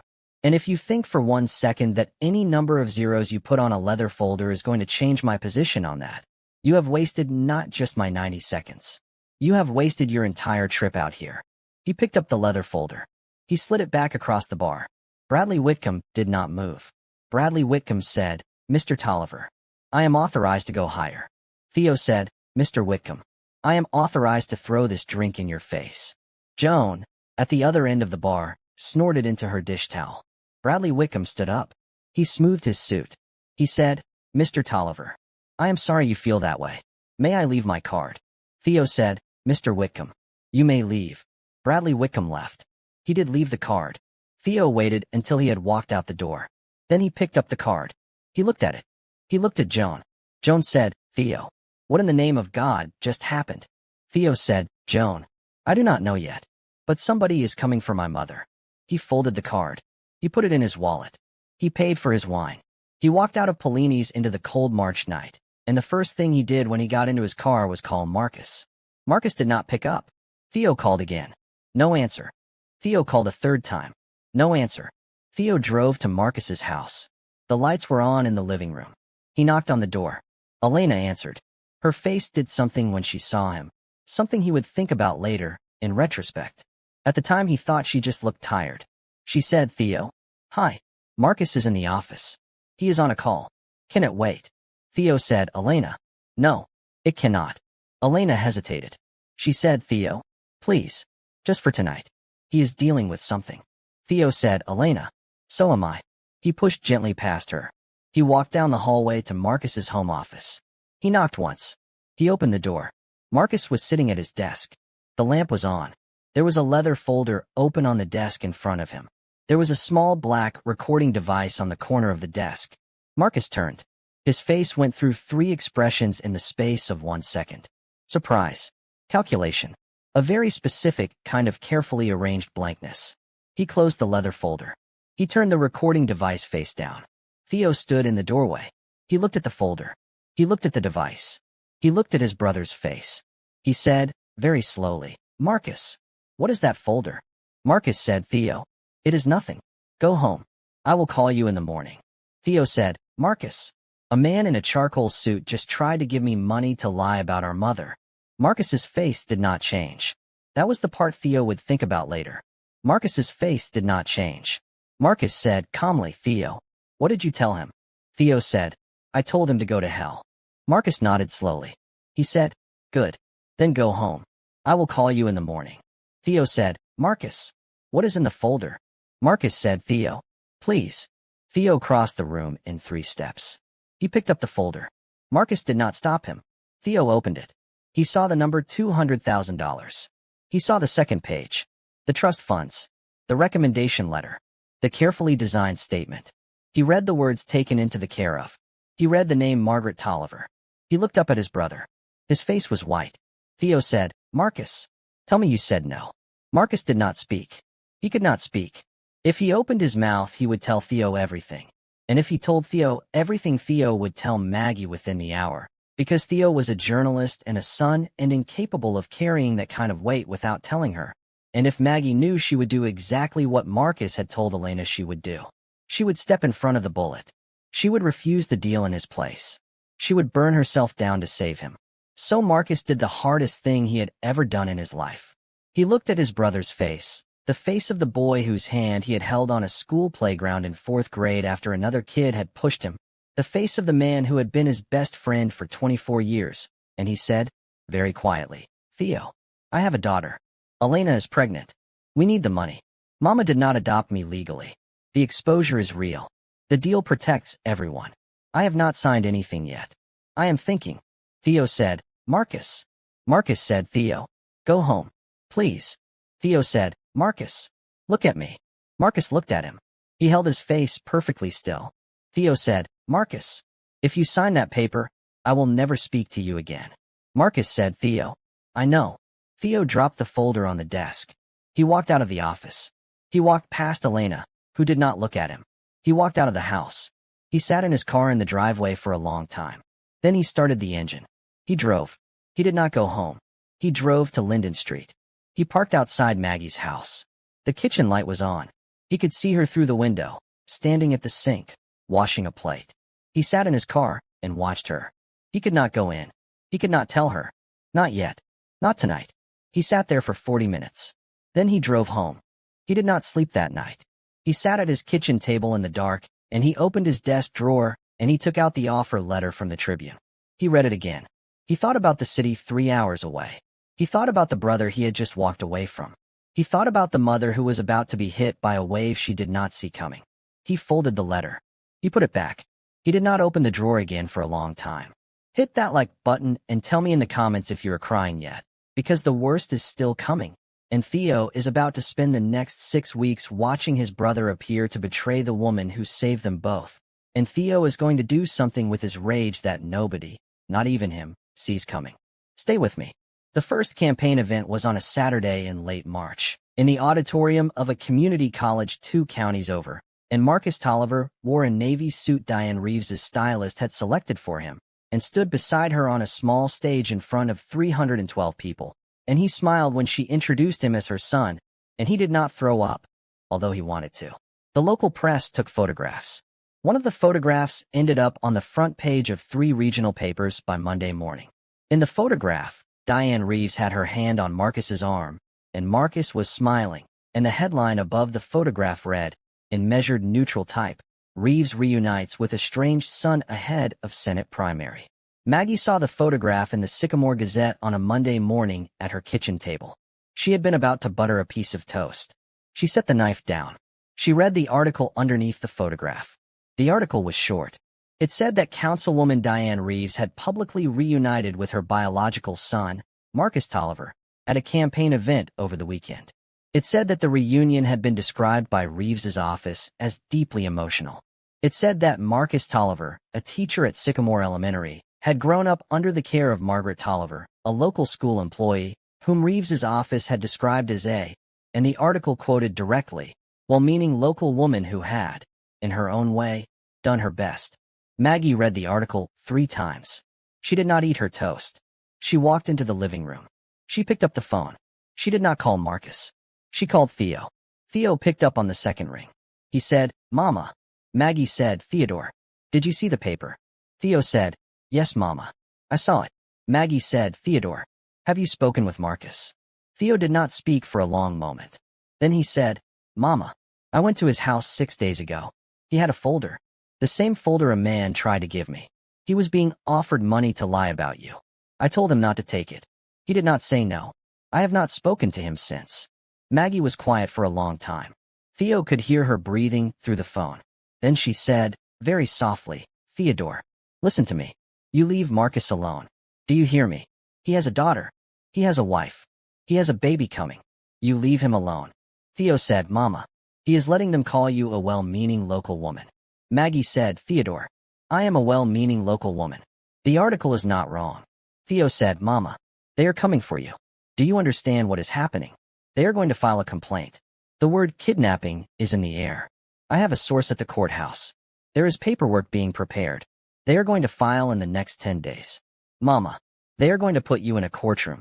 Maggie did not speak. Theo said, Mama, are you there? Maggie said, Theodore, I have to go. I have to start lunch service. I will call you tonight. She hung up the phone. She walked to the dresser in her bedroom. She picked up the photograph of Eli. She held it in both hands. She said, very quietly, Eli, baby, I think your mama is in trouble. She set the photograph back down. She straightened her work uniform. She drove to Sycamore Elementary. She started lunch service at 10:30. She did not say a word to anyone all day. That afternoon, after the lunch service ended, Carol, the kitchen worker Maggie had trained 15 years earlier, the woman Maggie had considered a friend, did not come back from her break. She sent a text message to the principal saying she was unwell. She did not look at Maggie when she gathered her purse from the staff room. She did not say goodbye. Maggie noticed. Maggie did not say anything. Maggie wiped down the prep counter for the third time. Maggie went home. 2 weeks passed. The complaint was filed by Diane Reeves's lawyers on a Thursday, formally, with the county. The Sycamore Gazette ran the story on the following Monday. The story ran for 3 days. By Wednesday, it had been picked up by 2 regional papers. By Friday, the local school board had announced that, pending the outcome of the legal investigation, Margaret Tolliver was being placed on administrative leave without pay. The principal walked her out of the school at 2 o'clock on Friday afternoon, while the lunch service was still being cleaned up. 2 of her kitchen staff watched. 1 looked away. Carol did not come out of the back room. Maggie untied her apron. She folded it neatly on the counter. She took her personal items from her locker in a small plastic bag. She walked past the serving window where children were still finishing their food. She did not look at them. She made it to her car. She sat in the parking lot for 11 minutes before she started the engine. She drove home. She did not call anyone. She walked into her house. She sat down at her kitchen table. She did not turn on the lights. She sat there as the room grew dark around her. At 7:30, her doorbell rang. She did not get up to answer it. The doorbell rang again. Then a key turned in the lock. The front door opened. Theo walked in. He stood in the doorway of the kitchen. He took in the dark room and the woman at the table. He did not turn on the light. He walked over. He sat down across from her. He did not speak for a long time. Maggie said, finally, Theodore, did you see Marcus today? Theo said, no, Mama. I did not. Maggie said, Theodore, have you been sleeping? Theo said, Mama, do not worry about me right now. Maggie said, Theodore, that is the only thing I am going to worry about right now. Are you eating? Theo said, Mama. Maggie said, Theodore, are you eating? Theo said, yes, Mama. I am eating. Maggie nodded once. She said, good. They sat in silence for a long time. Then Maggie said, Theodore, there is a casserole in the freezer. The chicken one. Take it home with you. Heat it at 375 for 40 minutes. Theo said, Mama, I do not want a casserole. Maggie said, Theodore, I did not ask if you wanted one. I told you to take one. Theo took the casserole. The kidnapping complaint progressed quickly. Diane Reeves's lawyers were excellent. They had documents. They had timelines. They had a missing persons report from 1999 in which Margaret Tolliver was named as the responsible adult. They had the absence of any formal adoption paperwork. They had the testimony, by sworn affidavit, of Marcus Reeves, formerly Marcus Tolliver, who, in a carefully worded statement signed in Bradley Whitcomb's office, confirmed that he had been taken into the care of Margaret Tolliver in February of 1999 without the knowledge or consent of his biological mother. The affidavit was filed with the court. The press picked it up within hours. The Sycamore Gazette ran the headline, Former Tolliver foster son confirms complaint against woman who raised him. Theo read the headline at 6 in the morning at his kitchen table. He did not throw the paper. He folded it, very carefully, into a small square. He placed it on the counter. He went into the bathroom and threw up. By the time the arraignment hearing arrived, on a Tuesday in late April, Maggie had not eaten a full meal in 9 days. Theo had moved into her spare room. He cooked for her. He sat with her. He drove her to the grocery store. He read her the newspaper out loud, skipping the parts about her, making up the news on those pages instead, until she finally smiled, faintly, and said, "Theodore, there has not been a moose in this town in 40 years. Theo said, "Mama, the Gazette is reporting one. I am just reading what is in front of me." Marcus did not call. Marcus did not come by. Marcus's name was now in 2 regional papers and 1 statewide political blog. There were photographs of him on Diane Reeves's social media, smiling, at a town hall, at a community dinner. He looked, in those photographs, like a stranger. Maggie looked at one of the photographs once. Her face did not change. She said, very quietly, to Theo, "He is doing his hair the way Elena likes it." Then she got up and made coffee. The morning of the arraignment, Theo helped her into her good blue dress. He pinned her hair back the way she did it every morning. He drove her to the courthouse. He held her arm as they walked up the courthouse steps. There were photographers at the bottom of the steps. They took pictures. Theo did not let go of his mother's arm. He walked her through them. He sat with her in the gallery. The empty chair beside him was very loud. The judge entered. The bailiff called the court to order. The charge was read. The state submitted the affidavit signed by Marcus Reeves, formerly Marcus Tolliver. Maggie stood. She said her piece, the way she would have said it to a difficult parent at parent-teacher night, calmly, plainly, looking the world in the eye. "I did not kidnap that boy, Your Honor. I saved him. There is a difference, and every mother in this room knows what it is." Then the prosecutor produced the affidavit. Then every head in the courtroom turned to the empty chair. Then Maggie's chin trembled, just for half a second. Then her lips parted. One word came out of her, soft as breath. "Marcus." Then her knees folded. That is where this story began. With a woman in a good blue dress, on the floor of a courtroom, in a quiet heap of blue fabric, while the son who put her there sat in his car in a parking lot 11 blocks away, with a small black recording device in his hand and tears running down his face. Hit that subscribe button right now if you have stayed with us this long, because what comes next is the part where everyone, including Theo, is about to make a decision they cannot take back, and the woman in the cream-colored suit is about to learn that the quietest people in the room are sometimes the ones who have been counting every word she said. Stay with me. Maggie was discharged from Sycamore County Hospital the following morning at 10:30 a.m. with a prescription for a beta blocker, a recommendation to avoid stress, and a polite warning from a kind young doctor that vasovagal syncope under acute emotional pressure was nothing to ignore at 58 years old, particularly with her cardiac history. Theo signed the paperwork. He drove her home. He helped her up the front steps of the small house on Linden Street. He made her tea. He put a blanket over her on the couch. He sat across from her in the chair he had been sitting in for almost 3 weeks now, and he did not pick up his phone, and he did not turn on the television, and he did not speak. He just watched her. He watched her breathe. He counted. He did not realize he was counting. He had been counting since the courtroom. Maggie said, after a long time, with her eyes closed, "Theodore, I want to see Marcus." Theo said, "Mama." "No." Maggie said, "Theodore, I want to see Marcus." Theo said, "Mama." He signed an affidavit. He did not come to the hearing. He has not called you. He has not called me. I am not letting him in this house. Maggie said, "Theodore, he is my son." Theo said, "Mama, so am I." Maggie opened her eyes. She looked at him. She said, "Theodore, sit down."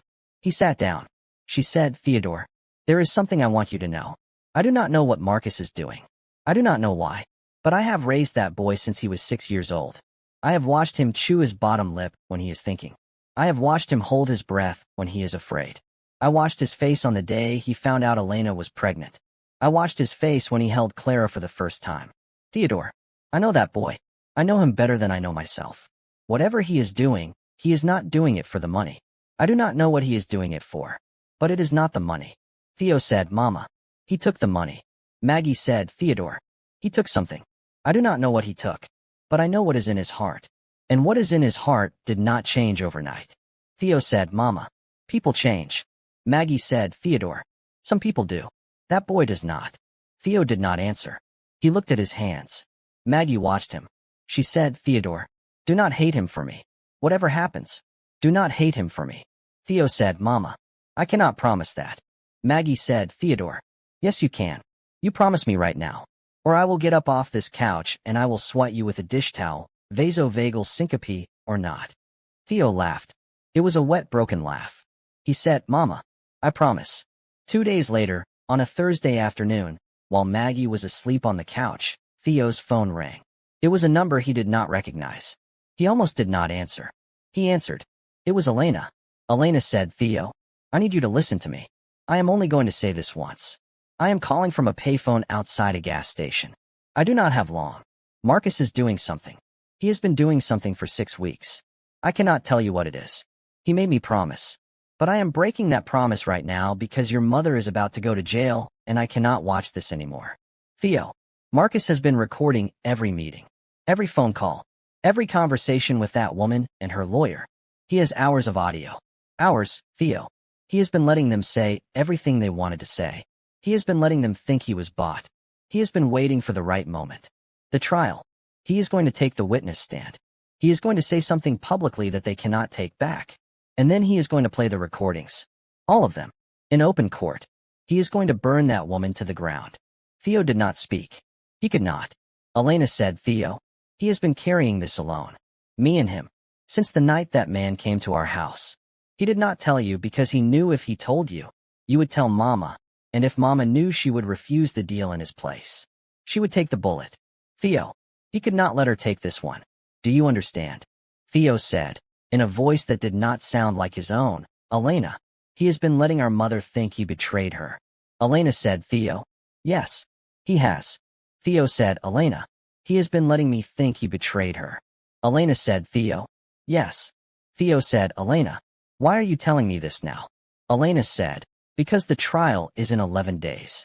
Because your mother fainted in a courtroom. Because Marcus has not slept in 2 months. Because Clara asked him last night why he was so sad, and he had to leave the room. Because I cannot do this anymore. Theo, I am asking you. Please, go to him. He needs you. He needs his brother. And I think he is starting to break. Theo said, Elena, where is he right now? Elena said, he is at the school. He went into grade papers. He said he needed somewhere quiet. Theo, go now, please. Theo hung up the phone. He grabbed his keys. He grabbed his coat. He looked at his mother, asleep on the couch, her hand resting under her cheek the way Marcus used to sleep when he was small. He did not wake her. He left a note on the kitchen counter. He drove to Sycamore Elementary at 30 miles an hour over the speed limit. Marcus was in his classroom. The lights were off in the hallway. The lights were on in his room. Theo walked down the hallway. He did not knock. He pushed the door open. Marcus was sitting at his desk with a stack of second-grade math papers in front of him, a red pen in his hand, and his head down. He did not look up when Theo entered. He said, in a very tired voice, Theo, please, not tonight. Theo crossed the room in 5 steps. He stood in front of the desk. He did not speak. Marcus looked up. His face was thin. There were dark circles under his eyes. He looked, Theo thought, like a man who had not eaten a full meal in 6 weeks. Marcus said, Theo. Theo said, Elena called me. Marcus closed his eyes. He set the red pen down. He did not speak for a long moment. Then he said, I told her not to. Theo said, Marcus, stand up. Marcus stood up. Theo walked around the desk. He looked at his brother's face. He looked at his brother's hands. He did something he had not done since they were teenagers. He hugged him. He pulled him into his chest the way Maggie had pulled them into her chest on the day they buried Vera, the day Marcus had cracked his arm falling out of a tree, the day Theo had failed his college entrance exam the first time. He hugged him. Marcus's whole body went rigid. Then it folded. Marcus put his arms around his brother and he cried into Theo's shoulder, the kind of crying that sounds like a man falling down a flight of stairs, and Theo held him, and Theo said, very quietly, Marcus, I am here. I am here. I am sorry. I am here. Marcus said, into Theo's shoulder, Theo, I have been so alone. I have been so alone. Theo said, I know. I know. I am here now. They stood there in that classroom for a long time. There was a poster of the planets on the wall behind Marcus's desk. Saturn was peeling at one corner. The fluorescent lights buzzed overhead. 2 grown men, brothers, sons of the same woman who was not the mother of either of them, held onto each other in a second-grade classroom in a small school in a small town, and the world outside that classroom did not know yet what was about to happen, and that was fine, because the two men in that room were finally on the same side again. Theo pulled back. He looked at Marcus. He said, "Marcus, tell me everything. From the beginning." Marcus told him. He told him about the parking lot and the man in the charcoal suit. He told him about the leather folder. He told him about the recording device. He told him about the meetings. He told him about Diane Reeves saying, "I have been working up the courage for years." He told him about Bradley Whitcomb saying the legal exposure she has, frankly, is significant. He told him about the affidavit, which he had signed, which was technically true in only one direction, the direction that said he had been taken into the care of Margaret Tolliver, because he had been, and the rest of which was a careful trap waiting to be sprung. He told him about the trial. He told him about his plan. Theo listened to all of it. He did not interrupt. When Marcus was finished, Theo said, "Marcus, there is one thing wrong with your plan." Marcus said, "What?" Theo said, "You have been planning to do this alone. You are not going to do this alone." Marcus said, "Theo, if they know you are involved, they will try to discredit you. You are a journalist. They will say you fed me the strategy. They will say it is a setup. The case will fall apart." Theo said, "Marcus, I am not going to be the one in the courtroom. I am going to be the one outside of it. I am going to write the story, not for the Sycamore Gazette. The Tribune." Marcus said, "Theo, you did not take the Tribune offer." Theo said, "Marcus, I am taking it now. I am calling them tomorrow morning. And the first piece I am going to file, the day after the trial, is going to be the full account. Diane Reeves, Bradley Whitcomb, the folder, the number, the recordings, all of it, every word, with audio attached. I am going to make sure that no matter what happens in that courtroom, the entire state knows what happened. I am going to make sure she never holds public office again." Marcus said, "Theo, that is a hell of a first piece for the Tribune." Theo said, "Marcus, I have been saving up." Marcus laughed. It was a wet, broken laugh. He said, "Theo, Mama is going to kill us both." Theo said, "Marcus, Mama already thinks I am married to that casserole I refused to take home last week. She is at the rage stage of widowhood." Marcus laughed harder. They sat down on the floor of the second-grade classroom, side by side, with their backs against the desk, the way they used to sit on the floor of Maggie's kitchen when they were small. Theo said, "Marcus, we have to tell her." Marcus said, "Theo, no, not yet. If we tell her, she will warn me off. She will refuse to let me take the witness stand. She will protect me. She has spent her whole life protecting me. We cannot let her, Theo. Not this time. Not this once. We have to let her think we are both doing this. Until the courtroom. And then she will know." Theo said, "Marcus, she is going to go through 11 more days of thinking you betrayed her." Marcus said, "Theo, I know. I know. It is the worst thing I have ever done. It is the worst thing I will ever do. But if I take it back now, the case against her continues. The only way out is through. Theo, the only way out is the courtroom." Theo nodded slowly.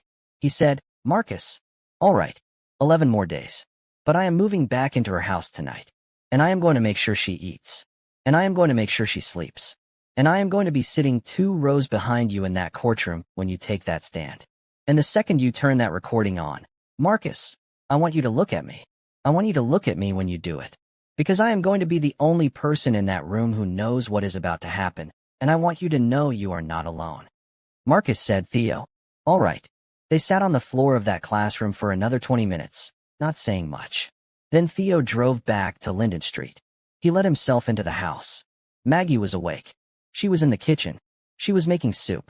She looked up when he came in. She looked at his face. She said, "Theodore, you have been crying." Theo said, "Mama, I have allergies."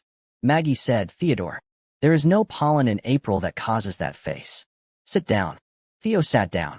Maggie set a bowl of soup in front of him. She watched him eat. She did not ask. She did not need to. After a while she said, "Theodore, he is doing something.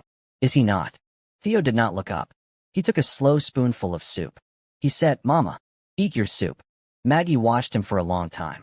Then she sat down across from him. She picked up her own spoon. She said, very quietly, "All right. I will eat my soup." She did not ask another question for 11 days. Hit that subscribe button right now, because what is about to happen in that courtroom is going to set the entire town on fire, And what is about to happen in Maggie's kitchen the night before is going to be the moment you remember when you tell other people about this story. Stay with me. The night before the trial, Maggie ironed her good blue dress at the kitchen table. The same dress. She had washed it twice since the arraignment. There was a faint stain near the hem from the courtroom floor that no amount of detergent had quite been able to remove. She ironed around it. She was very careful with the fabric. The light over the kitchen table was the same fluorescent ballast Harold the janitor had been meaning to replace at Sycamore Elementary for 6 months when he was alive, and the ballast was still humming the same way it had hummed for 15 years, and Maggie ironed her dress to the sound of that humming. And Theo sat across from her at the table watching her, and he did not speak. After a long time, Maggie said, "Theodore, there is a folder in the top drawer of my dresser. It has my will in it. The house goes to you, and to Marcus equally. There is a small life insurance policy. The name on the beneficiary is Clara. There is a key to a safe deposit box at the bank on Main Street. Inside the box is the photograph of Eli, and a photograph of you on your first day of 5th grade, and a photograph of Marcus on his 8th birthday in a paper hat. Theodore, if anything happens tomorrow, those 3 photographs go to Clara. Do you understand?" Theo said, "Mama, nothing is going to happen tomorrow." Maggie said, "Theodore, do you understand?" Theo said, "Yes, Mama, I understand." Maggie nodded. She kept ironing. Then she said, "Theodore, there is one more thing." Theo said, "Mama." Maggie said, "Theodore, whatever Marcus is about to do tomorrow, whatever he says, you sit beside me, you hold my hand, and when it is over, you bring him to me. Do you understand? Do not let him hide. Do not let him run. You bring him to me. Tomorrow night. In this kitchen. No matter what." Theo stared at her. He said, very quietly, "Mama, how long have you known?" Maggie kept ironing. She did not look up. She said, "Theodore, I do not know what he is doing. I told you that. I still do not know. But I know my son, and I know his brother. And I have been watching the 2 of you eat soup at this table for 3 weeks. And I have been watching the way you look at the door whenever your phone rings. And I have been watching the way you stopped reading me the news out loud about a week ago. Theodore, I am 58 years old. I am not blind. Whatever it is, I am not afraid of it. But I want him in my kitchen tomorrow night." Theo got up. He walked around the table. He put his arms around her from behind, the way he had not done since he was 13 years old. He pressed his cheek against the top of her head. He said, "Mama." Maggie said, "Theodore, you are going to wrinkle the dress. Sit down." He sat down. She kept ironing. They did not speak again until the dress was finished. The trial began at 9 a.m. on a Thursday morning in late April. The courtroom was full. The Sycamore Gazette had 2 reporters in the gallery. There was a freelance photographer from the regional press leaning against the back wall. Diane Reeves sat in the 3rd row in a navy suit and a different string of pearls. She did not look at Maggie. Bradley Whitcomb sat beside her with a leather folder in his lap. The prosecutor, a man named Halloran, sat at the front table, ambitious as ever, in a charcoal suit that Marcus would later remember was almost the same color as the suit Bradley Whitcomb had worn in the parking lot 2 months earlier. Maggie sat at the defense table in her good blue dress. The hem stain was almost invisible. Her hair was pinned back. Her hands were folded. Theo sat in the 2nd row of the gallery. The chair beside him was no longer empty. Marcus sat in it. They were not speaking. They were not looking at each other. To anyone watching, they were a pair of brothers who had not quite forgiven each other yet, but had shown up in the same room. Which was not, technically, untrue. The prosecution opened first. Halloran was good. He was very good. He laid out the case in a clean, sober, devastating sequence. The missing persons report from 1999. The absence of formal adoption paperwork. The 2 decades of cohabitation. Marcus turned his body very slightly. He looked at the judge. He said, "Your Honor, with your permission, I would like to submit additional evidence into the record." The judge said, "Mr. Reeves, this is highly unusual. What is the nature of the evidence?" Marcus said, "Your Honor, audio recordings. Approximately 14 hours of them. Recorded over a 6-week period. Of conversations between myself, Bradley Whitcomb, and Diane Reeves." The courtroom went absolutely still. Bradley Whitcomb's head snapped up. Diane Reeves's hand, which had been resting on her purse, tightened around the strap. Halloran said, very quickly, "Your Honor, the state objects." The judge said, "On what grounds, counsel?" Halloran said, "On the grounds that, Your Honor, this is not relevant to the present proceedings. The judge looked at Halloran for a long moment. Then he looked at Marcus.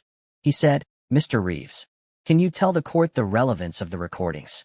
Marcus said, Your Honor, the recordings document, in detail, the offer of $200,000 made to me by Diane Reeves, through her attorney, in exchange for signing the affidavit currently before this court. The recordings further document the strategic legal calculations made by Mrs. Reeves's counsel regarding what they referred to, in their own words, as the legal exposure that Margaret Tolliver had, frankly, was significant.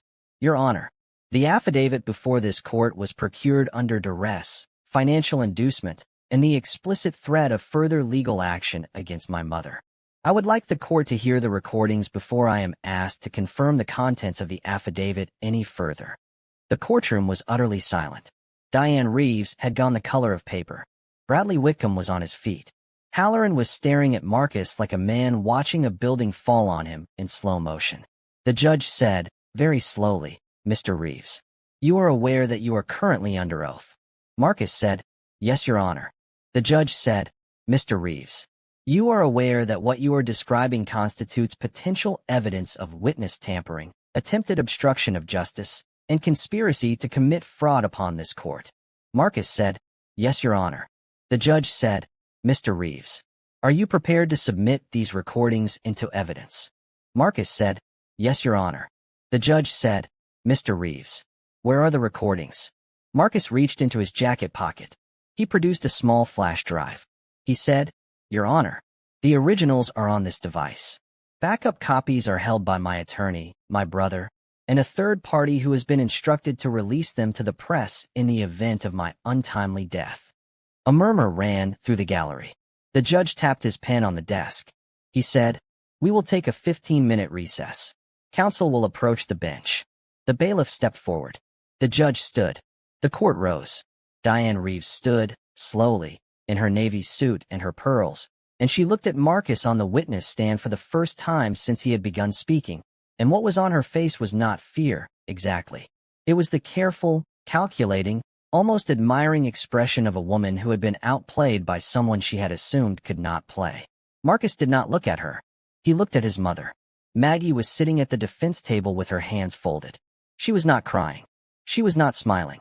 She was looking at him the way she had looked at him on the night she had told him to put his retainer in. She was looking at him like he was the most beautiful thing she had ever made. Marcus did not break. He did not let The recess lasted 40 minutes. It was supposed to last 15. When the court reconvened, Bradley Whitcomb did not return to the courtroom. The chair where Diane Reeves had been sitting was empty. The state's case, very quietly, fell apart. Halloran, in front of the judge, in a voice that did not entirely belong to him, motioned for the charges against Margaret Tolliver to be dismissed pending further investigation. The judge granted the motion. Maggie stood up at the defense table. Her public defender, Owen Brady, did not say anything. He just looked at her with the expression of a man who had been a public defender for 27 years and had finally, today, witnessed a miracle. Maggie walked over to the witness stand. The bailiff did not stop her. She put her hand on the small wooden ledge where Marcus's hand was resting. She did not say anything. She just put her hand on top of his. Marcus said, very quietly, Mama, I am sorry. I am so sorry. Maggie said, very quietly, Marcus, hush now. You are coming home for dinner. That night, in the small kitchen on Linden Street, with the fluorescent ballast humming overhead, for people sat around a table that had not had 4 people at it in a long time.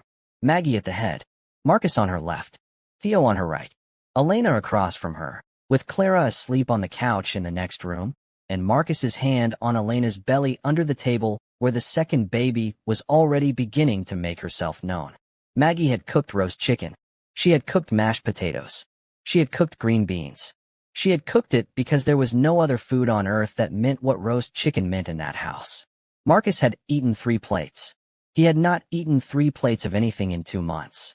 Theo had cried into his green beans and pretended it was the seasoning. Maggie had let him pretend. After dinner, Marcus stood up and walked into the living room. He picked up Clara, sleeping, and carried her back to the kitchen, and he placed her, gently, on Maggie's lap. Maggie held her granddaughter against her chest the way she had held Marcus on a winter morning 26 years ago in a school cafeteria. Clara stirred and did not wake. Maggie put her cheek on top of Clara's small head, and she closed her eyes, and she said, very quietly, in the voice that only the people in that kitchen would ever hear, Eli. Eli, baby. Mama is all right. Mama is all right. Mama is all right. 3 weeks later, Theo's first piece for the Tribune ran on the front page of the Sunday edition. It was 9,000 words long. It included full transcripts of the recordings. It named Bradley Whitcomb. It named Diane Reeves. It detailed every conversation. Diane Reeves withdrew from the Senate race within 48 hours. Criminal charges were filed against Bradley Whitcomb in the following month. The investigation into Diane Reeves was ongoing for over a year and ended with a plea agreement that included disqualification from public office for a period of 10 years, a substantial fine, and a public statement of acknowledgement that, in effect, said everything Maggie had said in that courtroom in fewer words and with a great deal less dignity. Maggie was reinstated to her position at Sycamore Elementary on a Monday morning in May. The kitchen staff threw a small surprise party for her in the cafeteria during the lunch hour. Carol, the woman who had not come out of the back room on the day Maggie was suspended, was not at the party. She had quietly transferred to another district 2 weeks earlier. Nobody talked about it. The principal, who had walked Maggie out of the building 8 weeks before, gave a short speech in the cafeteria in which he used the word inexcusable about himself 4 times. Maggie listened politely. She accepted a small bouquet of flowers. She thanked him. She tied on her apron and started the afternoon prep. That summer, Theo packed up his apartment in Sycamore and moved 3 hours away to the city, where he started his new position at the Tribune in a small office with a window that looked out on a brick wall. He came home every other weekend. He brought Maggie pastries from the bakery near the Tribune offices. She fussed about the calories and ate 3. Marcus's daughter Imani was born in August. Maggie was in the delivery room. So was Theo. So was Clara, who, at 7.5 years old, had insisted, with great seriousness, that she be present at the moment her sister entered the world, on the grounds that Imani, she felt, would otherwise not know who was in charge. Imani came into the world at 4:11 a.m. on a Tuesday. Maggie held her at 4:30. She said, very quietly, into the small, sleeping face, Imani, welcome home, baby. The school renovated the gymnasium that fall. There was no ceremony. There was no plaque. Maggie did not want one, and Maggie almost always got what she wanted, particularly in matters relating to her own dignity. There was, however, one small thing that happened. On the morning the renovated school opened, Maggie arrived at the kitchen at 5:45 a.m. as she always did. She unlocked the back door. She turned on the lights. She walked to the prep counter. There was, on the counter, a small wrapped package. The wrapping was bad. It looked, distinctly, like it had been done by a 7-year-old. A note was taped to the top. The note said, in slightly wobbling handwriting that Maggie had personally helped to teach, Grandma Maggie. This is for the new school year. Love, Clara. Maggie unwrapped the package. Inside was a small wooden plaque. It was the size of a paperback book. It had been carved, evidently with help, by Clara. The plaque said, in slightly uneven letters, Maggie's kitchen. No money needed. Just a chair.